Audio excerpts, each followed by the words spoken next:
अस्सलाम वालेकुम and welcome to game set match. I hope आप लोग खैरियत से होंगे और अच्छे से अपना ख्याल रख रहे होंगे। The first show of the week and कहते हैं ना मंडे ब्लूज। आज मंडे ब्लूज का बहुत ज़्यादा पता चल रहा है बिकॉज कल जो सब कुछ हुआ तो आज मंडे ब्लूज ही होना था।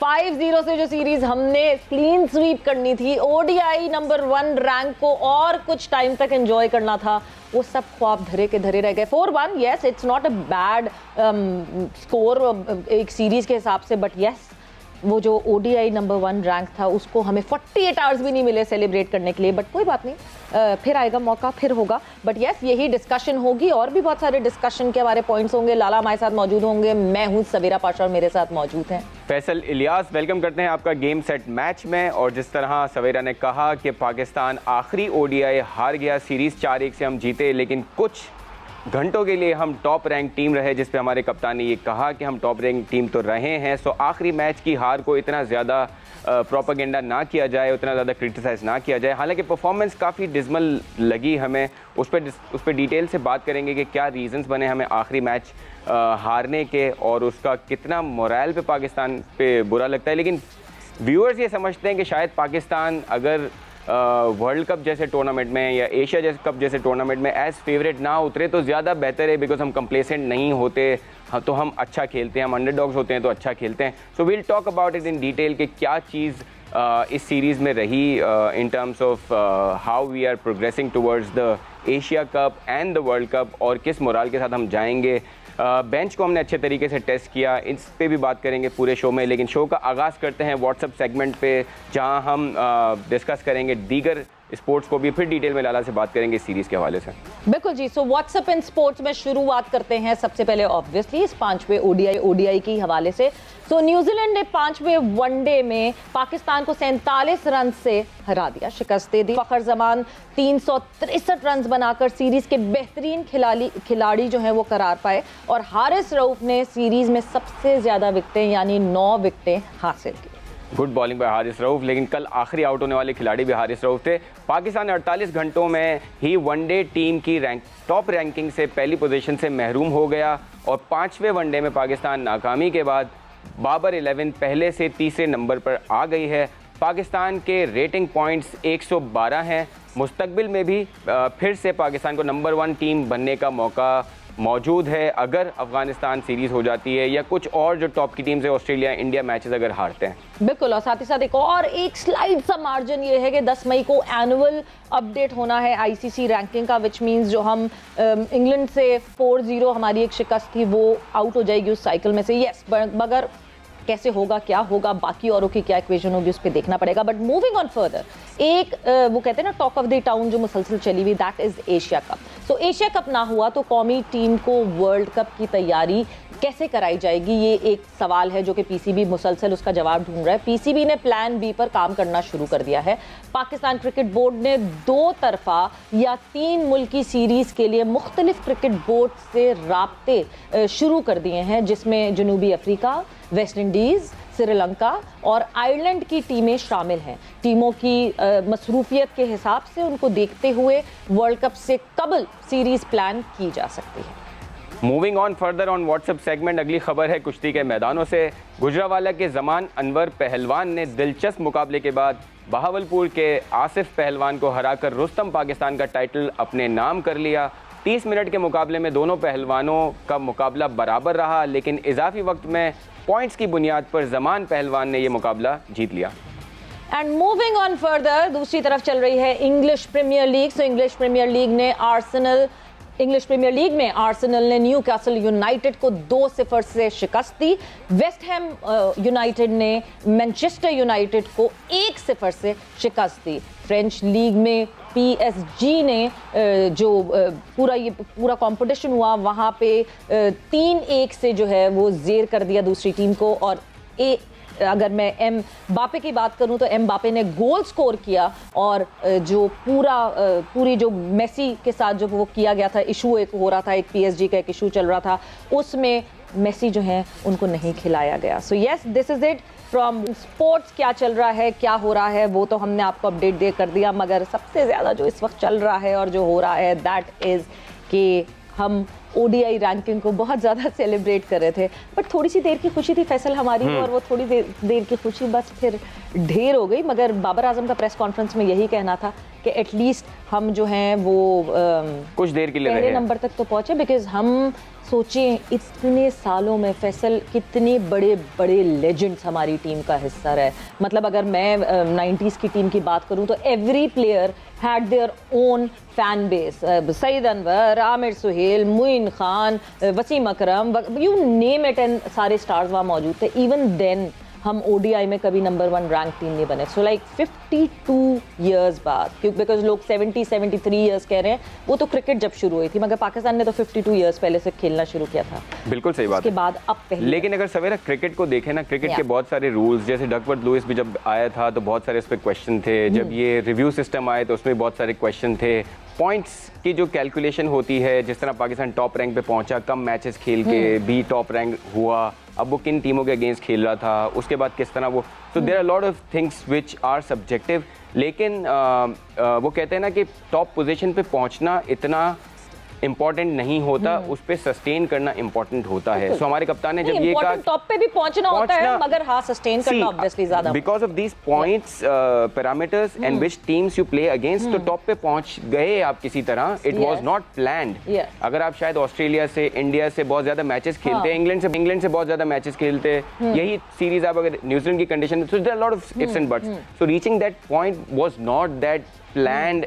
बाबर ने कभी नहीं कहा था कि मैंने टॉप रैंक टीम बनना है, लेकिन जब आप बन गए तो you have to take that, because जब आप देखते हैं कि यार आपकी टीम को इतना लोग सपोर्ट कर रहे हैं, इतना खुश हो रहे हैं, तो आप you have to put that effort. शायद 5वें मैच में हमें वो जान मारनी थी, हमें उसको सीरियस लेना था, because as a viewer watching cricket, जब आप एशिया कप में भी फाइनल में हारे थे तो आप बार बार रिकॉल करते थे यार पिछला मैच भी हमने सीरियस नहीं लिया तो फाइनल में भी हम हार गए। सिमिलरली इस मैच को भी कुछ फैंस होंगे जो ये सोच रहे होंगे कि शायद हमारे प्लेयर्स थोड़ा सा कंप्लेसेंट हो गए, शायद बाबर कुछ स्ट्रेटजी, और वो स्पाइडरमैन का एक जुमला है ना, with more power comes more responsibility. So वैसे कल क्या हुआ मैच में, क्या रहा, क्या गलती हुई, कहाँ टर्निंग पॉइंट, जरा एक पैकेज पे नजर डालते हैं और फिर डिस्कशन को आगे बढ़ाएंगे।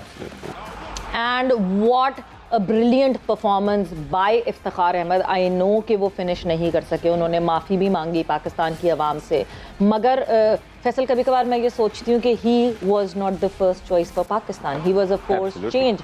हारिस सुहेल इंजर्ड होते हैं तो इफ्तिखार को मौका मिलता है खेलने का, और क्या रिस्पॉन्सिबिलिटी कल इफ्तिखार ने दिखाई है। मतलब वो कहते हैं ना प्रेशर सिचुएशन, हम इंतजार कर रहे थे इस पूरी सीरीज में कि कब हमारी टीम पे प्रेशर पड़ेगा, कब हमारा टॉप ऑर्डर नहीं चलेगा, कब हमारा लोअर ऑर्डर जो है वो रिस्पॉन्ड करेगा। इफ्तिखार ने रिस्पॉन्ड किया, सलमान अली आगा ने रिस्पॉन्ड किया, मगर शायद एक और जेन्युइन बैटर या एक अच्छा समझदार बैटर इफ्तिखार के साथ होता तो we would have win it. Absolutely, आपने इफ्तिखार की बात की, अगर इफ्तिखार ने जो कल जो रिस्पेक्ट अर्न की है, और कल कमेंटेटर्स भी यही कह रहे थे, इवन फॉरेन कमेंटेटर्स कह रहे थे कि 102 मैचेस खेलने वाला प्लेयर जिसने डोमेस्टिक में 102 मैचेस खेले हैं, कोई 9 सेंचुरीज हैं उनकी, 20+ हाफ सेंचुरीज हैं, he is somebody who is not making to the team was a surprise. जब आपके पास मिडिल ऑर्डर में आपके पास स्ट्रेंथ नहीं है, आपके पास फिनिशर्स नहीं है, तो ही is somebody who फिल्स the position of a middle order and he is someone who will finish the games for Pakistan. So you're absolutely right. He should have been in the side in the first place. लेकिन अब वो आए, देर से आए, दुरुस्त आए. Let's hope that Pakistan sticks to these players. और अगर आपको याद हो, इमामुल हक ने कहा था हमें इफ्तिखार को टेस्ट करने की ज़रूरत नहीं है. सो अगर कल इफ्तिखार नहीं होते, इफ्तिखार अगर कल नहीं होते तो आप शायद 200 से पहले आउट हो जाते. So he proved his position to be that he should be there in the side.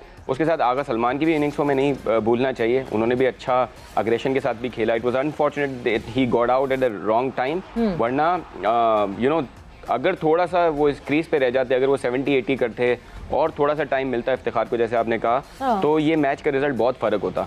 But again कभी कभी आपको होता है, इस प्लेयर के लिए भी ब्लेसिंग इन डिस्गाइज हुआ कि उनको जगह मिली टीम में. नाउ ही इज प्रूव्ड कि he is somebody who has the mettle to be in the side. और वो एशिया कप और वर्ल्ड कप में पाकिस्तान के लिए खेल सकते हैं, मिडिल ऑर्डर में भी खेल सकते हैं, एज अ बॉलर भी उनको ज़्यादा यूटिलाइज किया जा सकता है. मगर Faisal, what was your turning point? आपको क्या लगा कि क्या वक्त था जहां पे पाकिस्तान के हाथ से मैच निकल गया? I think the turning point was कि पाकिस्तान ने बहुत ज़्यादा स्पिनर से बॉलिंग करवाई. पाकिस्तान ने 30 ओवर्स करवाए स्पिनर से, या 25 ओवर्स करवाए, जिसमें 180 रन पड़े. So this wicket was not more than a wicket where you concede 280 run. अगर आप वसीम के पूरे ओवर्स कराते आप, वसीम जूनियर के, अगर आप हारिस रऊफ के पूरे ओवर्स कराते, आपने सिवाय शाहीन के किसी पेसर के ओवर्स पूरे नहीं किए, लेकिन आपने स्पिनर्स से सारे ओवर्स कराए।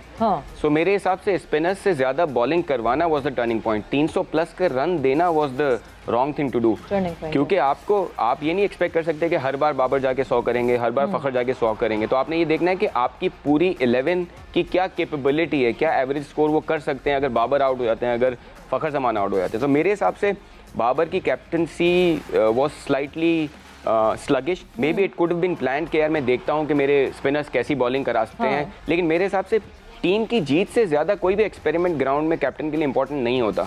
मैं अगेन वही एशिया कप के बिफोर द फाइनल की बात इसलिए करता हूँ कि when you start taking a match lightly, this is where you go wrong, because you cannot take a match lightly, नहीं, absolutely. और मुझे ये लगता है कि मतलब हम यहाँ बैठे हुए इस एंड पे शायद हम कह देते हैं बहुत आराम से लाइटली, मगर अगर मुझे जो है ना किसी ने एक दफ़ा ये कहा था कि नहीं जी, जब गली में भी मैच हारते हैं तो आपको उतना ही अफसोस होता है और आप जाके किसी कोने पे बैठते हैं अपना अफसोस वो करने के लिए। So imagine playing for your country and losing, no one likes to lose. जितना हमें as being a student of the game या फॉलोइंग दिस स्पोर्ट हमें अफसोस होता है, सोचें जो खेल रहे हैं फील्ड में उनको कितना अफसोस होता होगा इस हार पे।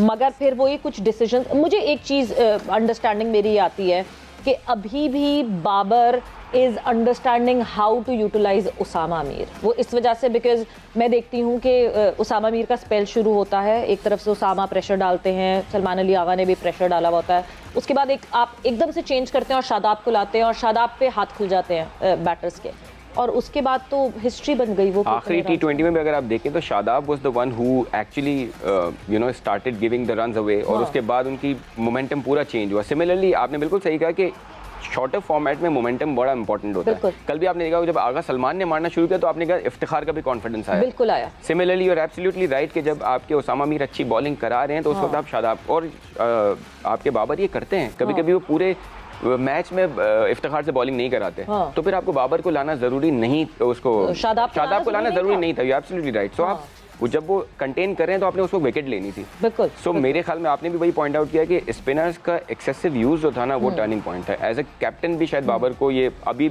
हाइंड साइड में वो जरूर लग रहा होगा कि शायद मैं पेसर से ज़्यादा बॉलिंग करवाता तो ये 280 से ज़्यादा नहीं जाता, और अगर आप देखें अगर 280 होते तो शायद हम ये मैच निकाल देते नहीं। और ऑब्वियसली अगर हम इस टीम की बात करें, हमारी टीम इस टीम से बेहतर है। This is not the main New Zealand side, और हम बार बार ये बात कर रहे हैं कि उनके 6 से 7 मेन लड़के इस टीम का हिस्सा नहीं है, and then they making 300 in front of our bowling, जो हम कहते हैं हमारी वर्ल्ड क्लास बॉलिंग है। पाकिस्तान अपनी बॉलिंग की वजह से जीतता है। तो वर्ल्ड कप में तो हमें 350, 330 ये तो पड़ते चेस करने पड़ेंगे। और मैं I will slightly disagree with your comment कि हमारी टीम इनसे बेहतर है। अगर आप न्यूजीलैंड की एज ए एक्सपर्ट उनकी परफॉर्मेंस देखें, रावलपिंडी के दोनों मैचेस में उन्होंने अच्छा खेला है, कराची में उन्होंने कोई they have not lost the matches one sided. उन्होंने जिस तरह T20 में कमबैक किया, so this is not a bad side. और हमने अपने शोज पे ये बात की कि New Zealand is a but this is the made to shift team ना, ये उनकी करंट टीम तो है ही नहीं, बिल्कुल। जो रेगुलरिटी में खेलती है वो टीम नहीं है, ये वो टीम है कि भाई बड़े लड़के नहीं है तो इनको बुला लो, ये तो वो वाली हाँ, बिल्कुल ऐसे। तो अगर तो अब मैं कहती हूँ कि वो 5 से 6 अगर हम वो प्लेयर्स होते अगर वो होते तो फिर क्या होता, it would have been a completely different story. और आप देखें न्यूजीलैंड आपकी कंडीशन में आके खेल रहा है और इतना अच्छा खेल के गया है। आखिरी मैच में भी जैसे हमने अपने शो में बात की थी कि हम बायलैटरल सीरीज में इसीलिए बुरा करते हैं कि लोग हमें रीड कर लेते हैं, लोग हमें स्टडी कर लेते हैं और फिर वो उस पर काम करते हैं और हम पे अप्लाई करते हैं और हम हार जाते हैं। एक चीज़ जो इस सीरीज में हमने इंटरेस्टिंग देखी कि हम देखें, हमने 2021 का वर्ल्ड कप देखा था, वो वर्ल्ड T20 जिसमें हम विनिंग कॉम्बिनेशन नहीं छेड़ेंगे, चाहे PNG आ गई सामने, नमीबिया आ गई सामने, हमने विनिंग कॉम्बिनेशन को हाथ नहीं लगाया। इस सीरीज में हमने विनिंग कॉम्बिनेशन को छेड़ा अपने, which is very unlike Babar. शायद मैनेजमेंट और बाबर का मिलके ये पूरा डिसीजन होगा, या मैनेजमेंट ने कहा होगा कि we need to rotate our players, और रोटेशन की गई। मगर रोटेशन शायद अभी या तो हमारे प्लेयर्स रोटेशन के लिए तैयार नहीं है, या फिर हमारी मैनेजमेंट को प्रॉपर्ली रोटेशन करनी आ नहीं रही, because if there is a rotation policy it should apply to all. अब जब if it's not applying to all तो लोगों को फील होता है, प्लेयर्स को फील होता है कि शायद उनके खिलाफ कोई बायस है। क्या पैकेज है, क्या किसको कौन फील करता है कि उनके अगेंस्ट बायस है, क्या नहीं है, उसके हवाले से हम ज़रूर डिटेल में बात करेंगे। बहुत सारे लोगों को अंदाज़ा हो गया होगा कि मैं कहाँ पहुँचना चाह रही हूँ और किसके बारे में बात करना चाह रही हूँ, मगर इस वक्त हम जाएंगे एक ब्रेक पर, और जब ब्रेक से वापस आएंगे तो वो पैकेज भी देखेंगे और क्यों प्लेयर्स इनसिक्योर फील कर रहे हैं या सही तरह नहीं प्रायोरिटी दी जा रही इस रोटेशन पॉलिसी को, उसके हवाले से बात करेंगे after the short break. And welcome back to game set match. Break पे जाने से पहले हम बात कर रहे थे कि इस सीरीज में अच्छी बात तो देखी कि रोटेशन पॉलिसी पे काम होता हुआ देखा, बट क्या रोटेशन पॉलिसी को कम्युनिकेट बेहतर तरीके से किया जा रहा है जो स्टेक होल्डर्स हैं उनको कि नहीं? एक पैकेज पे नजर डालते हैं और उसके बाद इस डिस्कशन को हम आगे बढ़ाएंगे। तीसरे वनडे में इमाम उल हक ने 90 रन्स की इनिंग्स खेली। मैन ऑफ द मैच का अवार्ड जीता, मगर मीडिया से बातचीत के लिए आए तो सिलेक्शन मामलात पर भी बात शुरू कर दी। हमारे पास टाइम नहीं है एक्सपेरिमेंट करने का, और आगा, नवाज, शदाब मेरे ख्याल से इनफ पावर हिटिंग है। बिल्कुल हैरी को और इफ्ती भाई को जो है बिल्कुल मौका देते। अगर मुझे ऐसा लगता है, बाबर कुछ अलग सोच रहा हो मुझे नहीं पता, लेकिन मैचेस बिल्कुल नहीं है। चौथे वनडे में मोहम्मद हारिस और इफ्तिखार अहमद तो खेले, मगर इमाम को रेस्ट दे दिया गया। पांचवें वनडे में भी इमाम को टीम में जगह ना मिली तो सबर का दामन हाथ से छूट गया। ट्वीट में लिखा, जिंदगी गैर मुतवक्का सफर है, किसी से कोई उम्मीद ना रखें, सबर करें, अल्लाह देख रहा है। इमाम उल हक की जगह ओपन करने वाले शान मसूद पांचवें वनडे में 20 गेंदों पर सिर्फ 7 रन बना सके। हाँ जी, तो ये जो एक आपके सामने पूरा एक सिनेरियो आया है, ये क्या रोटेशन पॉलिसी की एक्सेप्टेंस के ऊपर है? क्या रोटेशन पॉलिसी सही तरह कम्युनिकेट नहीं की गई जो स्टेक होल्डर्स हैं उनको, या फिर क्या rotation policy all across the board नहीं हो रही, कुछ लिमिटेड प्लेयर्स पे हो रही है और दूसरे प्लेयर्स लगातार खेल रहे हैं मगर उनके वर्कलोड मैनेजमेंट या उनके ऊपर रोटेशन की बात नहीं हो रही? और ये सारे सवाल, अगर सवेरा आपको याद हो, हमने अपने शो पे ये फुटेज दिखाई थी जब इमाम उल हक ने ये स्टेटमेंट्स दिए थे, और उन्होंने उस वक्त ये भी सोचा था कि बाबर की थिंकिंग बिल्कुल डिफरेंट है from what the players are thinking. So ये डिफरेंस था वो अब खुल के सामने आ गया कि ये बिल्कुल प्लेयर्स कुछ और सोच रहे थे, कप्तान कुछ और सोचा था। कम्युनिकेशन नीड्स टू बी बहुत बड़ा सवाल है फैसल के, is it What Babar is doing this, या फिर क्योंकि हमने बात की ना कि बाबर रोटेशन पॉलिसी यूजुअली हमें दिखती नहीं थी बाबर के under, it is the management that is a change feature right now. तो क्या हो रहा है, क्या नहीं हो रहा है? हमारे साथ जो है वो इस वक्त खिजर आजम में मौजूद हैं कुछ अपडेट देने के लिए, और साथ ही साथ हमें शाहिद खान आफरीदी लाला ने भी ज्वाइन इन कर लिया। लाला को भी खुश आमदीद कहते हैं। अस्सलाम वालेकुम Lala and welcome to game set match. अस्सलाम वालेकुम सवेरा, अस्सलाम वालेकुम फैसल, अस्सलाम वालेकुम शाहिद भाई। And Lala, before we move any further, मैं क्योंकि इमाम वाली बात आपसे जरूर करूंगी, बट बिफोर दैट एक और जो कि मसला हमारा चल रहा है Asia cup, Khizar has some update regarding that, तो मैं खिजर से वो अपडेट जानना चाहूंगी कि हम उसको आगे डिस्कशन पॉइंट अपना बना सकें। जी खिजर।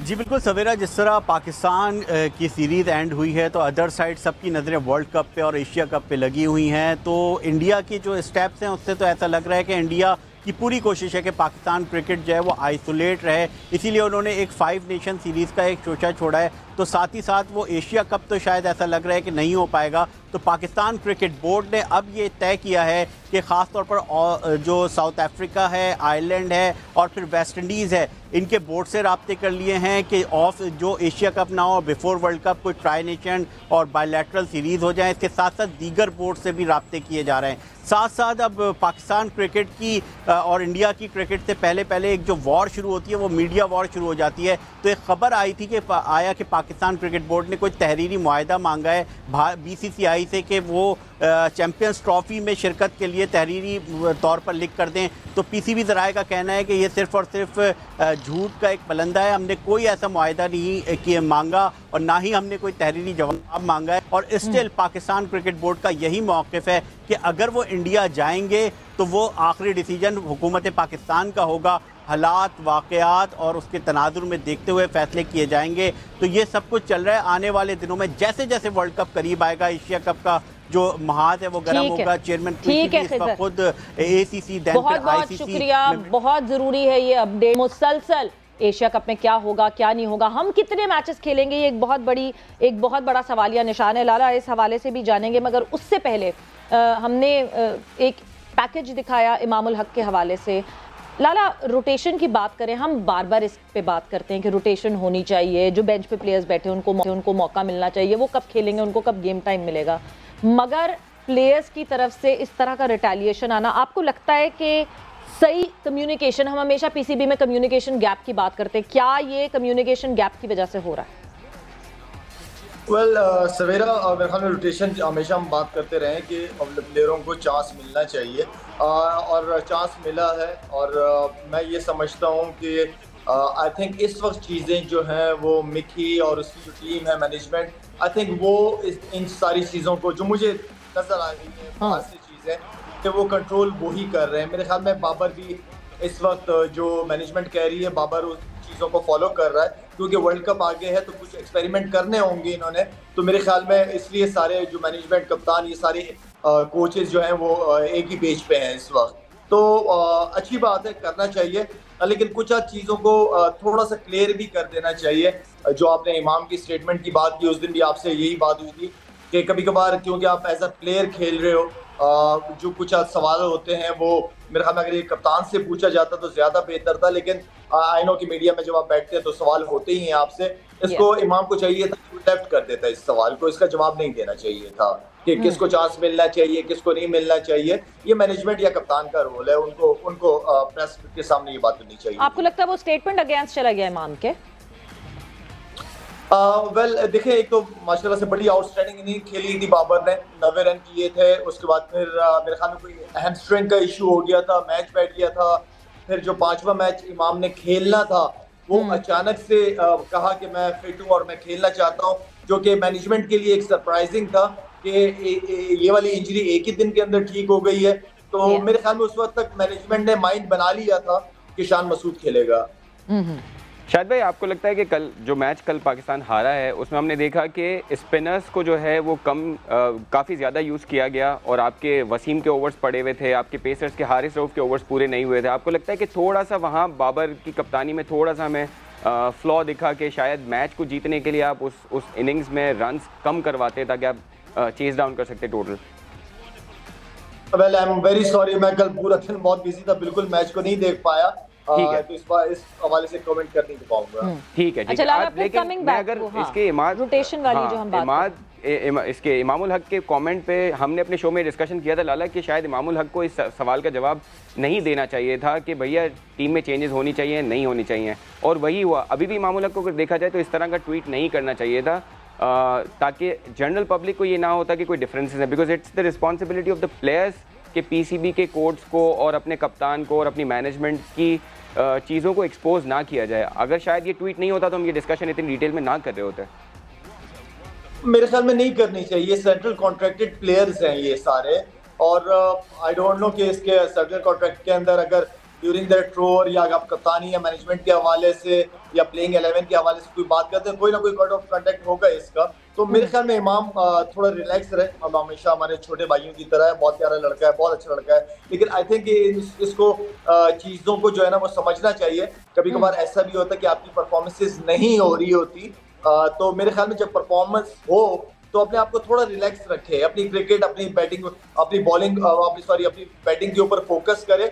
आगे वर्ल्ड कप आ रहा है और इमाम का रोल बहुत इंपॉर्टेंट होगा as a opener Pakistan team के लिए। अच्छा लाला, मैं एक सिनेरियो, क्योंकि ऑब्वियसली आपको पता है, यू हैव बीन देयर, आप टीम का हिस्सा रहे हैं, मगर मैं अगर एक सिनेरियो आपके सामने खींचती हूँ कि जी एकदम से होता है, हाँ जी हम आपसे रोटेशन पॉलिसी फॉलो करेंगे, हम अपनी बेंच को इस्तेमाल करेंगे, आप रोटेशन पॉलिसी में ये रेस्ट करेंगे और ये प्लेयर खेलेगा, आप रेस्ट करेंगे, ये प्लेयर खेलेगा, हम वर्कलोड मैनेज करेंगे, मगर जो प्लेयर जिसको रोटेशन पॉलिसी में इस्तेमाल किया जा रहा है, अगर तो वो ये देखता है कि ये मैं ही क्यों हर दफ़ा रोटेशन पॉलिसी का हिस्सा बनता हूँ।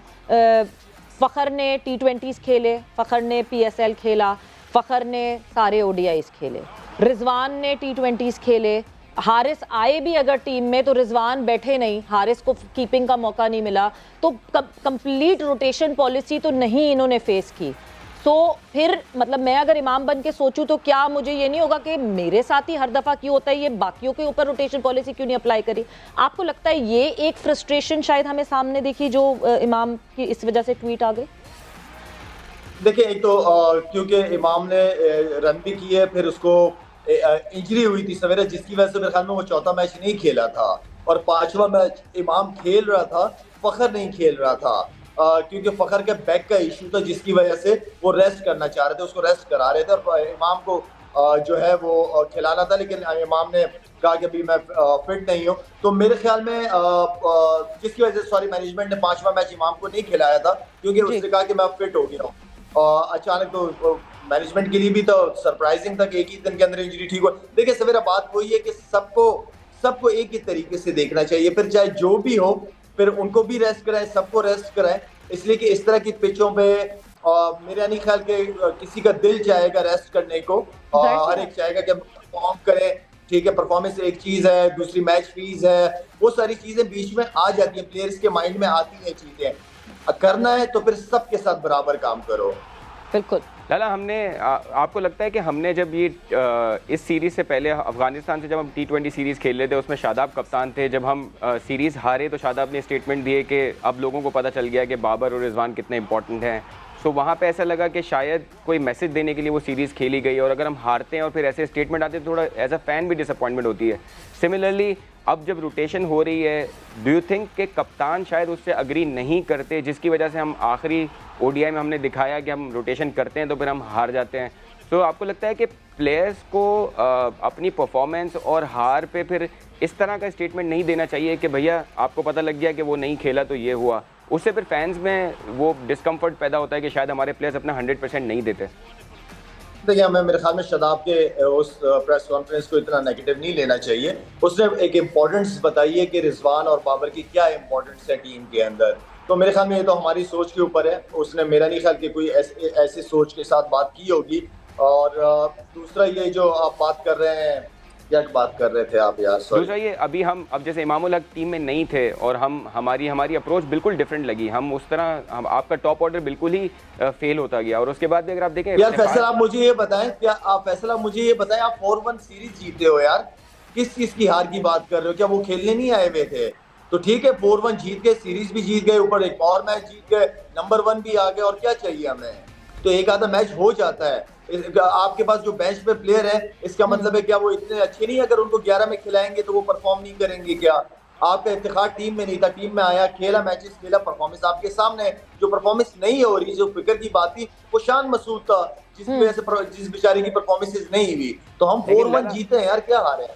लेकिन लाला, फर्क पड़ता है ना। आप ऐसा मुल्क है जहां आपको इंटरनेशनल टीम को लाने में मुश्किल होती है। चांस नहीं देना दिया, नहीं चांस नहीं देना, चांस बिल्कुल देना, लेकिन 5 तो ही जीत होती है, 4-1 जीत नहीं होती। लेकिन लाला, लेकिन हमें फ़र्क इसलिए पड़ता है कि हम एक ऐसा मुल्क हैं जो बहुत स्ट्रगल कर रहा है इंटरनेशनल साइट्स को यहाँ लाने के लिए, और हमारा एशिया कप जियोपर्डाइज हुआ हुआ है कि वो होगा नहीं होगा। ऐसे में अगर आप टॉप रैंक टीम रहते हैं कुछ अर्सा तो मैटर करता है। अगर बाबर इसको थोड़ा उस पर पाकिस्तान के पर्सपेक्टिव से देखें, not just as a cricket team, आपकी लड़ाई सिर्फ क्रिकेट की नहीं है, आपकी लड़ाई अपने मुल्क को भी आगे ले जाने की। और बाबर को शायद ये सोचना चाहिए, बिकॉज बाबर का भी स्टेटमेंट यह है कि भाई हम टॉप रैंक टीम बने। सो आई थिंक बनना सही है, लेकिन again you have to fight against lot of. आपने उससे पहले मैचेस में चेंजेस नहीं किए, आपने उससे पहले मैचेस में भी चेंजेस किए ना, आप जीते हो ना।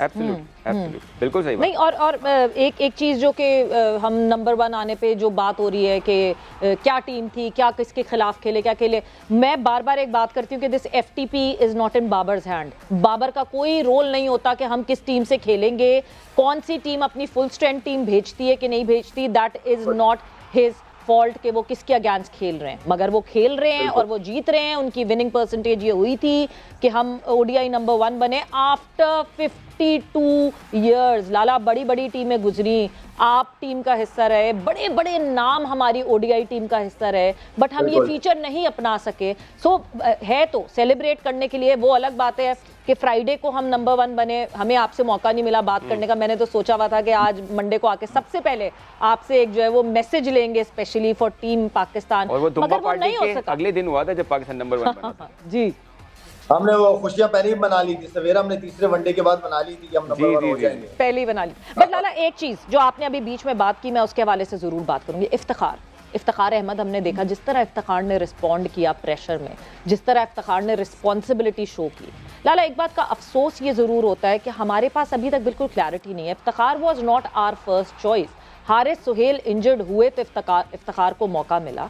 मौका मिलने के बाद भी हमने वो पहला मैच जब वो बेंच पे बैठे थे हमने नहीं खिलाया, एंड देन वी रियलाइज कि चलो जी इफ्तिखार को मौका देते हैं। सो इसका मतलब ये कि क्लैरिटी की तो बहुत बड़ा फुकदान है हमारे पास। देखिए सवेरा, मेरे ख्याल में जिस तरह इफ्तिखार की परफॉर्मेंसेज रही हैं T20, PSL या किसी भी फॉर्मेट के अंदर, कोई भी लीग के अंदर, वो बहुत ज़बरदस्त रही है। वो लड़का मेरे ख्याल में वो वाहिद प्लेयर, इसको हमने बहुत दफ़ा डिस्कस किया है कि वो टेम्परामेंट उसका बहुत अच्छा है। वो सिचुएशन के हिसाब से वो खेलता है। जहाँ सिचुएशन होती है सिंगल डबल, वो सिंगल डबल बहुत अच्छे करता है। वो जब बड़ी हिटें मारनी होती है बड़ी हिटें बहुत अच्छी मारता है। तो वो पूरा पैकेज है, ऑफ स्पिन आपको अच्छी करके देता है, अच्छा फील्डर है वो आपका। तो मेरे ख्याल में पूरा पैकेज है। हमें इस तरह के प्लेयरों की जरूरत है जो बॉल भी कर सके, जो प्रॉपर जेन्युइन बैट्समैन हो और अच्छे फील्डर हो, टीम मैन भी है वो लड़का। तो मेरे ख्याल में उसका टीम में आना, मैं पहले भी कहा था कि इस इफ्तिखार के आने से जिस नंबर पे हम काफी अरसे से प्लेयर ढूंढने की कोशिश कर रहे थे और पता नहीं कितने कितने T20 और वनडे मैचेस हमने इस नंबर पे प्लेयरों को खिला दिया, प्लेयर नहीं बन पाए, लेकिन इफ्तिखार ही हमें सबसे जबरदस्त चॉइस मिली है। और इसके होने से हमारी वनडे टीम बहुत स्ट्रांग हो गई, आपकी बैटिंग स्ट्रेंथ बहुत लंबी हो गई। अब मेरे दिलो दिमाग में ये नहीं आता कि रिजवान या बाबर नहीं करेगा तो नीचे कौन करेगा। अल्हम्दुलिल्लाह हमारे पास ऐसे प्लेयर हैं इफ्तिखार की शक्ल में जो कि परफॉर्म कर सकते हैं, पाकिस्तान टीम को संभाल सकते हैं। बिल्कुल। एक और थोड़ा तीखा सा सवाल आ रहा है मेरे पास, लेकिन मैं पूछ लेता हूँ। शायद भाई ये सोशल मीडिया पे काफी करेले का जूस पी के निकले हुए तो सवाल ये बॉस कि आपने सेलिब्रेशन की बात की कि 3 ODIs पाकिस्तान जीत के सीरीज जीता था, वो सेलिब्रेशन हुई आपके घर पे, उसमें बाबर और इमाम नहीं आए थे, तो आपने इनवाइट नहीं किया था या वो किसी मसरूफियत की वजह से नहीं आए? नहीं, शाहीन ने मुझे कहा कि लाला वो कुछ प्लेयर आपसे मिलना चाह रहे हैं, आपके साथ खाना खाना चाह रहे हैं। मैंने कहा आ जाओ, जिसने आना है आ जाओ। तो जो आना चाह रहा था वो आ गया था। ठीक है। मतलब वो उसका इतना वावेला ऑब्वियसली सोशल मीडिया पे मचा हुआ है। लोगों को समझ आनी चाहिए कि वो और भी प्लेयर्स, जाहिर सी बात है कहीं और एंगेजमेंट होती है, आप किसी और शहर पहुंचते हैं एंगेजमेंट होती है। लाला पर फिर जाते जाते एक और सवाल, जब हम इफ्तिखार की बात करते हैं, कल एक चीज़ मैच में नोटिस की गई, मैं आपको थोड़ा सा उसका बैकग्राउंड इसलिए देती हूँ बिकॉज आप करंटली नहीं वो फॉलो कर रहे थे। प्लेयर आते चले गए, इफ्तिखार बहुत अच्छी निक में था, इफ्तिखार मुसलसल जो है वो शॉट्स मारा था, मगर जो प्लेयर आते चले गए वो भी इफ्तिखार को स्ट्राइक देने के बजाय खुद अपने शॉट हिटिंग पे लगे रहे। ये मैच अवेयरनेस कब और कैसे हमारे प्लेयर्स में आएगी?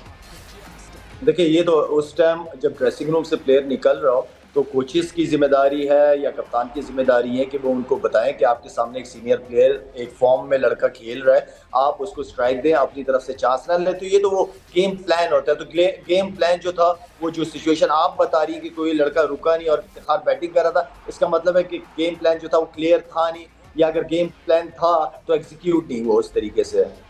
बिल्कुल जी, एग्जीक्यूट नहीं हुआ, इस वजह से 4-1, but 4-1 is not a bad score, दो भी 5-0 कर सकते हैं। But thank you Lala, thanks a lot.